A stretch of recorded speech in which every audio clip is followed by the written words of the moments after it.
Assalamu alaikum, welcome back. It is exactly 9:19 a.m. right here in South Africa, and we are going to be crossing over to Jerusalem and talk with an activist, Israeli-American activist, Miko Peled. We're going to try and understand what exactly is Zionism. We're going to also ask him what is the situation on the ground as we speak regarding the the Israeli offensive on the Palestinian people. And as an activist, does he see any sort of ceasefire in sight? Miko, good morning. Welcome to the program. Good morning. Good to be with you. Can you hear me? Yes, I can hear you fine. Welcome. Lovely to have you on the show this morning. Now, I see Thank you. My producer says that you're an Israeli-American activist. What's the difference between an Israeli-American or an American-Israeli? Well, I'm an Israeli who lives in America. Let's say that way. I was born in Israel. I was born, as an Israeli. I live in the United States. So it's just, they like to hyphenate. We've crossed over to you now. You're not in Jerusalem. You're in America.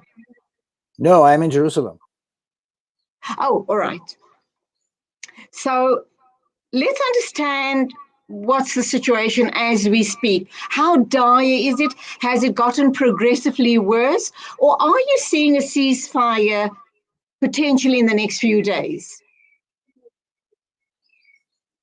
Well, sitting as I am on the Israeli side, because I'm part of the privileged, on the privileged side of the apartheid regime here, something I'm sure people in South Africa can understand and appreciate. I enjoy all the benefits. Everything is fine on this side. I mean, the electricity works perfectly. The water flows. It's very safe.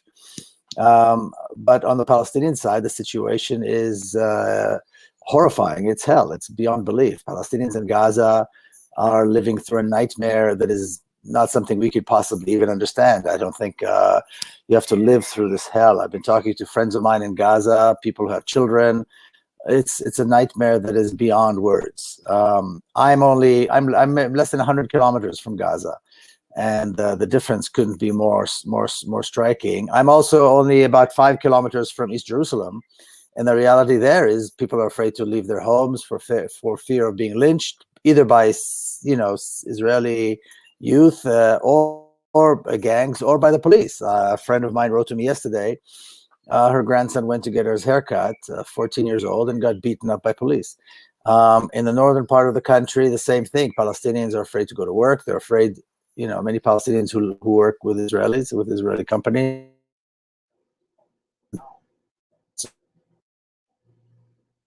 Okay, I've lost you there. We lost you there. Could you just repeat what you were saying about Palestinians working for Israeli companies? Okay, we seem to have lost that connection, the audio connection. We're going to try and hook up again with the activist Miko Peled. He is in Jerusalem. He's an Israeli-American activist speaking up for the underprivileged, and clearly he has been in this space for a very, very long time. And I can see that it pains him to talk about his privileged position, knowing that just a couple of kilometers away, there is absolute carnage going on. People are being slaughtered, killed, harassed, and he sits in his privileged position. Can't be easy for people like him, knowing that there's a bloodbath going on just right outside his door. So when he gets back, we're going to also try and understand what are the other activists. I'm sure that he's not a single activist in that country. There must be a whole group of like-minded people, and hopefully with their collective voices, common sense can and eventually will prevail, and this genocide can and will stop in time to come. Miko, back to you. Did you hear all of my comments? I only heard the last bit about.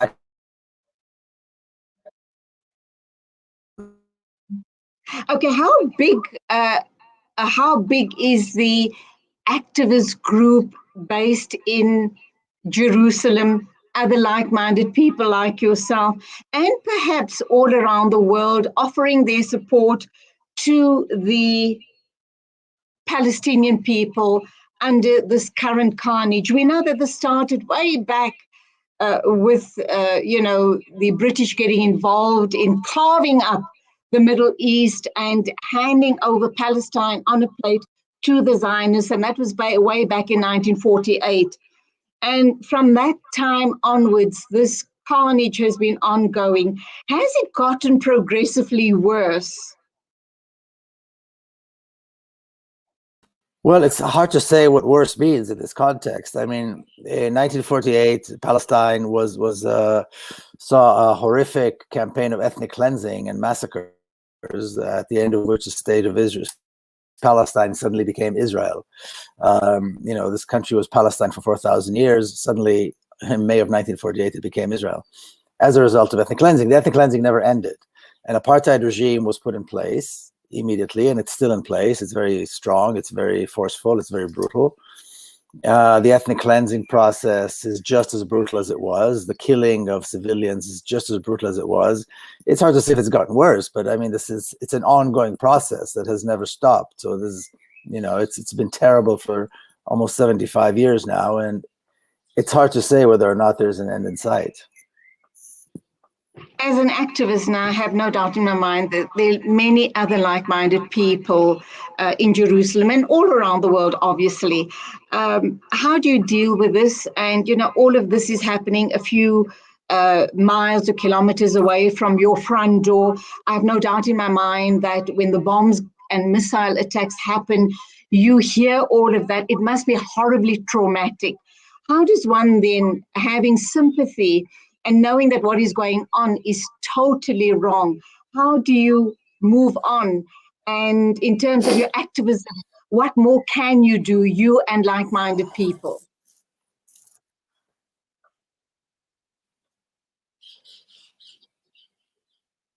Okay, it seems like we're still having problems with audio. Can you hear me? Can you hear me? I can hear you. Please go ahead. Okay, yes. Well, look, like you said, there are many activists, many people who support this cause, certainly in South Africa, certainly around the world. We saw, tens of thousands of people marching in the United States, in Europe, and elsewhere for Palestine. And but the problem is that there's a huge gap between the people who march and the decision makers on the political level, and that's the problem. Until on the political level, elected officials, government officials of all kinds understand that they must support a boycott, they must impose sanctions, and they must divest from the state of Israel. They must bring apartheid Israel to its knees, just like apartheid South Africa was brought to its knees.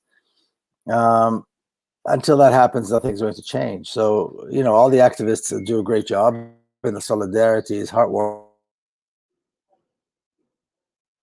Children in Gaza were being buried under the rubble, or being blown. Palestinians who have no water, who have no rights, who are being beaten up by police and arrested. The fact that their solidarity might be nice, but it does nothing to them. Until the people on the political level understand they must boycott and impose sanctions, immediate sanctions, until they kick out their all the Israeli diplomats from their countries, downgrade like South Africa did the diplomatic relations. Until these things happen, and until trade stops, we won't see any change. And that is, I believe, the biggest problem. How strong a voice do you as an activist have, and how safe are you with those views living in Israel? Well, like I said, I'm on the privileged side of the apartheid regime. I'm fine. For Jewish people, for Jewish Israelis, this is a democracy. So I'm fine. I mean, I may get a threat from time to time on social media, but the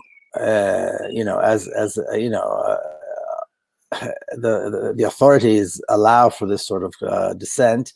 It's true that in today's particular atmosphere, it's more dangerous. There's much more violence perpetrated against activists, people who stand with Palestinians. But that's the nature of the beast. But I can't say that I'm suffering. I can't say that it's I have anything to complain about. Aren't you traumatized when you hear all those missiles and bombs going off, from the time this incursion has started? How does that make you feel? Knowing that hundreds of innocent men, women, and children are being killed, are being massacred. Oh, it's a terrible feeling, and there's a sense of helplessness. It's happening less than an hour's drive. Gaza is less than 100 kilometers from me right now, and I can't enter. And all you can do really is stand in the streets, stand with Palestinians, do this. But in terms of actually having any influence, it's debilitating. It's a sense of helplessness that is quite depressing. And also the disparity makes it even worse, because the separation, the segregation is so severe that you can have one side of the street living with complete comfort and total comfort, while the people on the other side of the street live in this hell, living this nightmare. That's exactly the kind of effective apartheid that was created here. I see one of your tweets, you saying that there's no other Zionism but the one we see tearing up Palestine with racism and brutality for over 7 decades. What is Zionism? People say that there are Jewish people and then there are Zionists. Let's understand that. Well, Judaism is a religion that's been around for a very long time. It's a religion. And there are Jewish people in all parts of the world. I mean, they're united by their faith. Zionism is a political movement that is racist, that is violent, and that claims that Palestine is the land of the Jewish people, and therefore all Jewish people have a right to come and live here at the expense of the Palestinians, who are the indigenous people, the Palestinian Arabs. In other words, it's not an ideology that allows for any compromise. It's not an ideology that allows for living together. It's an ideology that says we need to replace the Palestinian Arabs, whose home this is, with Jewish settlers. And that's precisely what's been happening here. And in the process, they have destroyed Palestine. They have destroyed monuments and towns and cities and people. And, we have close to 6 million Palestinians languishing in refugee camps only because Israel kicked them out and will not allow them to return. I'm trying to understand what gives the Zionists. I know we spoke about 1948 when it was handed over to them by the British. But in terms of, and there's also talk about this was the promised land for the Jewish or the Zionist people, and it goes back 4,000 years. Just give me some background to that story or that thinking.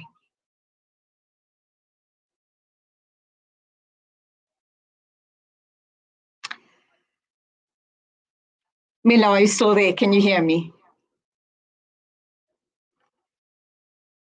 Unfortunately, the connection's not very great. I'd love to have gotten more information regarding the background issue that we spoke about, but let us move on then. It doesn't look like we're going to connect up to Milo again, but hopefully we will have him back on air and on screen sometime in the near future. We're going for an ad break now, and when we get back, some more interviews lined up for you.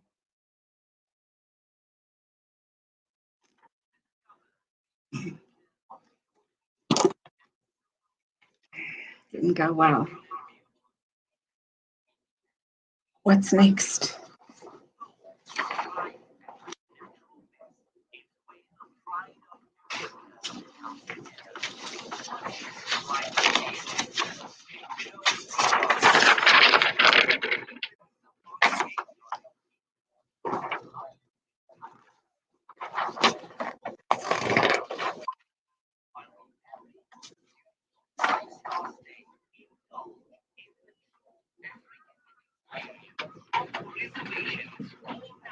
Is he going to be back online?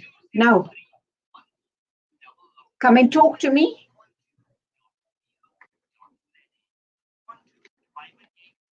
Okay. If he's back online, okay.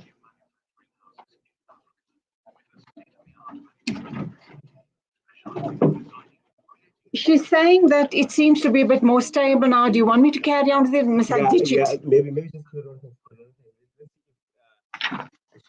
then I can wrap up with this here. Okay. Okay, what I'm asking is to give us background to the whole Zionism story. Have you been quoting him on Twitter? No, I haven't. Yeah, I did just one. Oh, just okay. one. Yeah.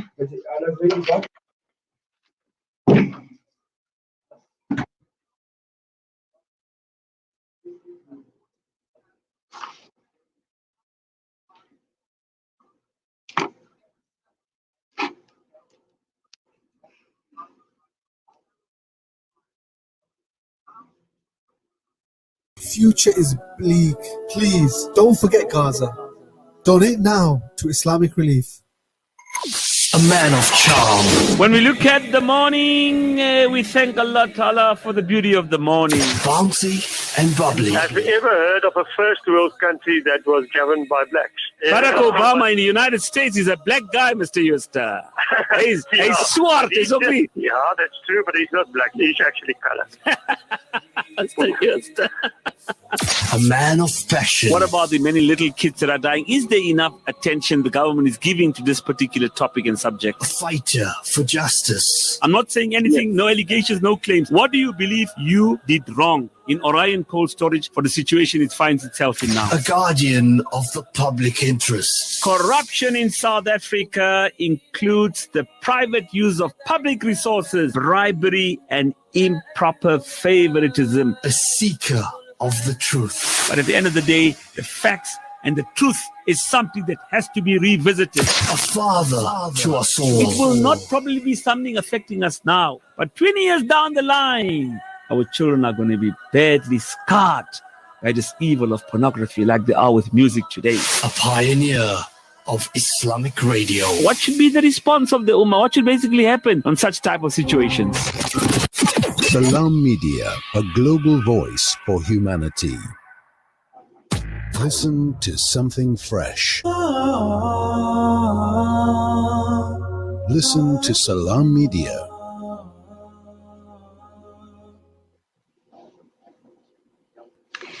Welcome back, and it is exactly 9:37 a.m. We're going to try and reconnect with Miko Peled. He is based in Jerusalem. He's an Israeli American. He is an activist, and he obviously is one of those people who believe not in my name.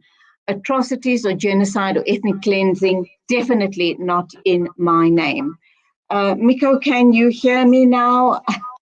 Are we on a more stable line? Welcome back.